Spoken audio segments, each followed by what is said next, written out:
The bridegroom was a long time in coming, and they all became drowsy and fell asleep. Ndipo ufalme wa mbinguni utakapofanana na wanawali 10 waliotoa taa zao wakatoka kwenda kumlaki bwana harusi. 5 wenye busara, 5 wao walikuwa wapumbavu na 5 wenye busara. Wale waliokuwa wapumbavu walizitoa taa zao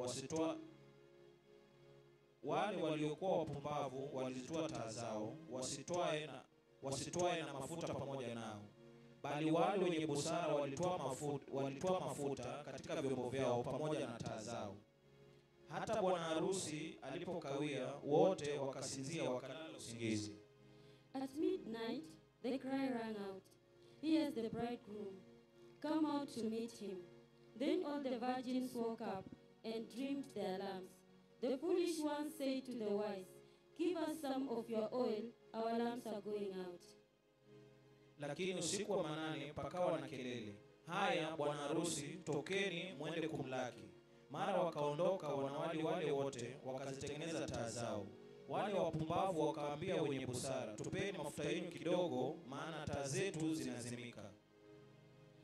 "No," they replied, "there may not be enough for both of us and you. Instead, go to those who sell oil and buy some of yourselves."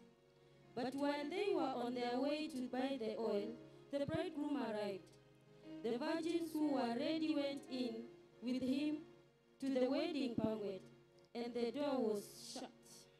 Lakini wale wenye busara wakawajibu wakisema, "Sivyo, hayatatutosha sisi na nyinyi. Afadhali shikeni njia muende kwa wauzao mkajinunulie." Na hao walipokuwa wakienda kununua, bwana harusi akaja. Nao waliokuwa tayari wakaingia pamoja naye harusini, mlango ukafungwa. Later, the others also came. "Lord, Lord," they said, "open the door for us." But he replied, "Truly I tell you, I don't know you. Therefore, keep watch, because you do not know the day or the hour."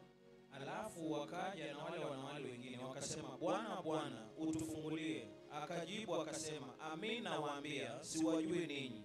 Basi kesheni, kwa sababu hamwijui siku wala saa." Praise the Lord. Bwana asifiwe. Bwana asifiwe tena. Praise the Lord. Even at this hour, as we prepare for the coming of the Messiah, I don't know which side you are. Sijui kama uko kwa foolish virgins or you are the side of the wise virgins. Let us prepare the way. The Messiah is coming. Barikiwe. Tumpe makofi ya nguvu kabisa. Hallelujah. Even as we continue, we are encouraged to serve the Lord with all our minds, with all our strength, with all our heart, and everything, together with our resources. As I say this, we have a very powerful worship team in the house of the Lord. They are rising on their feet. The Lord has blessed them with good health, with good voices, to serve Jehovah. Hallelujah. And therefore we are going to worship the Lord with a special number being led by our precious worshipers. Amen.